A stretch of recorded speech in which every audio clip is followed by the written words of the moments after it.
is happening, Magnusites? A few days ago, I forgot what. Oh, it was me talking about the video where I was talking about the first episode of Resident Evil. I was reviewing that, and a few of y'all were like, "Yo, terminal list. Yo, terminal list." So I was like, "All right, think I'm gonna have to do terminal list." And then all of a sudden, I get a notification. The drinker is telling us about what he thinks about it. So y'all know I trust the drinker. This might be a little spoilery, but that's not going to bother me. I'll still check out the series on Patreon and on my YouTube memberships. Let's check this out.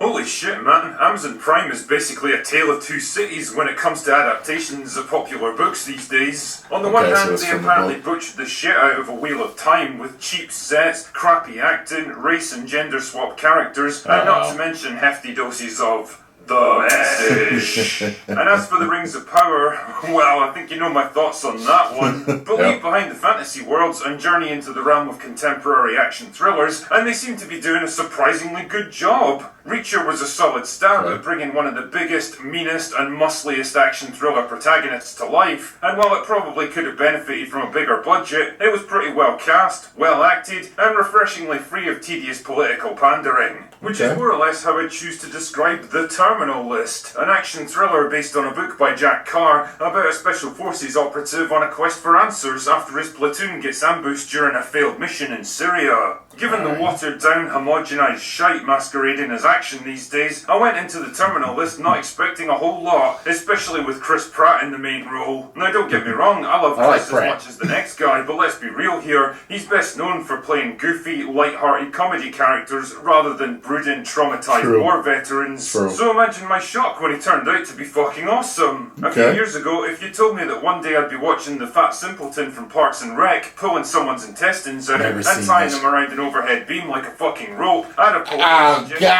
you've been taking the wrong brain medicine. But there you go, every day he does that comes to The Terminal List. Anyway, Pratt stars as James Reese, a decorated SEAL team leader on a mission to take down a wanted terrorist in Syria. Everything seems to be going well, they have good intel, the team are well prepared and ready to kick some arse. But then it all goes tits up, the team walks into an ambush and in the resulting battle, only Reese and his buddy make it out alive. The official report says that one of his men panicked and gave away their position, but Reese doesn't buy it. He smells a cover-up, and when the only other survivor of the mission turns up dead from apparent suicide, he begins to realise that something far more sinister is going on, and dark forces are working to keep the truth from getting out. And when his own family gets caught in the crossfire, Reese does what any sensible guy would do, and launches a violent one-man crusade to kill his way to the truth. The deeper he digs and the more people he takes down, the more he begins to unearth a deadly conspiracy involving private military companies, illegal pharmaceutical experiments, and corrupt forces within his own governments. Complicating things is his own deteriorating medical condition, another result of the conspiracy that he's caught up in, which means his memory of key events and judgment at crucial moments can't always be relied on, and that his time may be running out fast. I mean, it's not called The Terminal List because it revolves around fucking airports. Now, all of these various elements, the lone wolf seeking retribution for a personal tragedy, the corrupt government officials trying to bury the truth, the sinister scientists conducting illegal research, and the opportunistic PMC leader looking to profit from war and chaos, are going to be pretty familiar to anyone that likes military thrillers. None of the revelations are particularly shocking or surprising, none of the characters or situations are breaking new ground for the genre, and none of the ideas put forward are going to subvert anyone's expectations. And you know what? I'm fucking fine with that. I was going to say, it doesn't have to. I've had just about enough subversion for one lifetime already. As I've said before in other reviews, I don't need every show and movie to be some mind-bending cinematic experience that redefines storytelling and makes me question the very nature of reality. Sometimes it's enough to watch tough guys gearing up, blowing stuff up and beating the shit out of each other, because that's all you really need from a show like this. Yeah, if I was going to be critical, there's definitely room for improvement in some places, especially in the early stages of the show. The first episode gets off to a slightly rocky start with stiff acting and clunky dialogue, not to mention some pretty rough looking green screen. The There's a lot to jam into a relatively short space of time, and if you were to take a shot every time guys call each other brother, then I'm pretty sure you'd be on your way to the emergency ward by the end of the second episodes. But just like Extraction with Chris Hemsworth, there's something delightfully old school and refreshingly unpretentious about the Terminal List. It's gritty, violent, masculine, unashamedly gung-ho and awesome. There's explosions, there's people standing around in impractically dark hangars lit by the glow of computer screens. Why? Because it looks cool as fuck. All the classic techno-thriller elements that you'd want everywhere all at once or whatever it's called. Done before, then so be it. James Reese is your classic tough guy archetype on a quest for answers and revenge. Once a loving family man, now turned into a stone-cold killer, focused solely on his objective, willing to defy the odds and take on anyone standing in his path. He's assisted by a small group of trusted friends who gradually coalesce around him, but you're never left in any doubt that he would absolutely go it alone if he had to. There's also some decent strong female supporting characters in this show, and by that I mean actual well-written women with realistic personalities and abilities who don't just exist as an idealised self-insert for some embittered writer to vent her hatred of the patriarchy. They're smart and capable, but they also know when to back the fuck off and not mess with Reese. Because let's be honest, they know what happens to anyone who stands in his way. Damn, no wonder the joyless pod people masquerading as professional film critics fucking hate this show. It represents basically everything that they fear and despise, and have worked so hard to purge from modern entertainment. Strong, capable, morally good male leads who take no shit from anyone, act as noble protectors for their family, and demonstrate personal bravery, heroism and self-sacrifice. A positive portrayal of the military and those who serve in it. A positive view of the nuclear family and traditional roles. A strong streak of anti-authoritarianism. A lone man standing up against powerful corporations, morally dubious science, and even factions within his own government going against the grain to do what's right. The fact that the man in question is played by Chris Pratt, who seems to drive certain people nuts because of some vaguely defined, poorly understood association with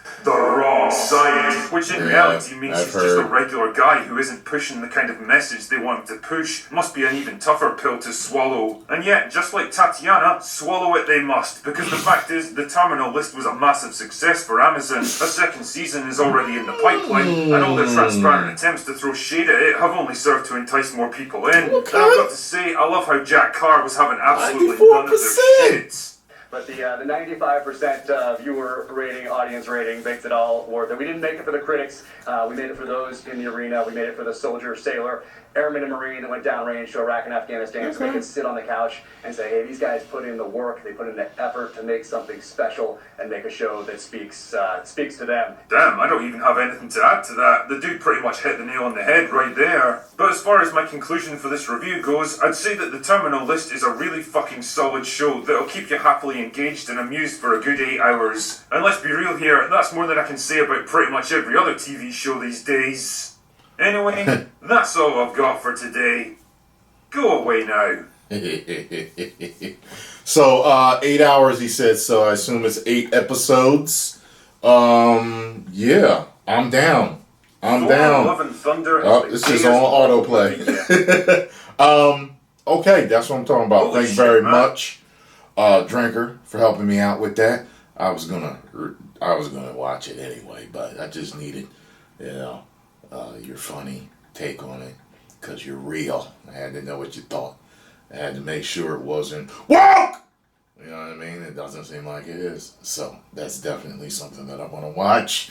Hell yeah. So, I'm trying to finish up Resident Evil by Thursday, because I may have something to do that day. That'll be a surprise to you guys if it actually works out.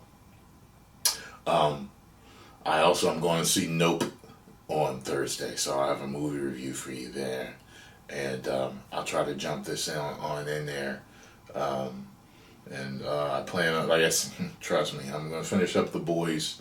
I got a lot of stuff to do. The Boys, finish Stranger Things, Baki, Attack on Titan. There's a lot of stuff I'm, finagling to get things done. So, yeah, I'll be watching it.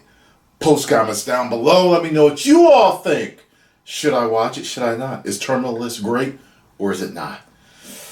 10 million subscribers. Get over there and subscribe to The Critical Drinker. Tell Tyrone Magnus sent you.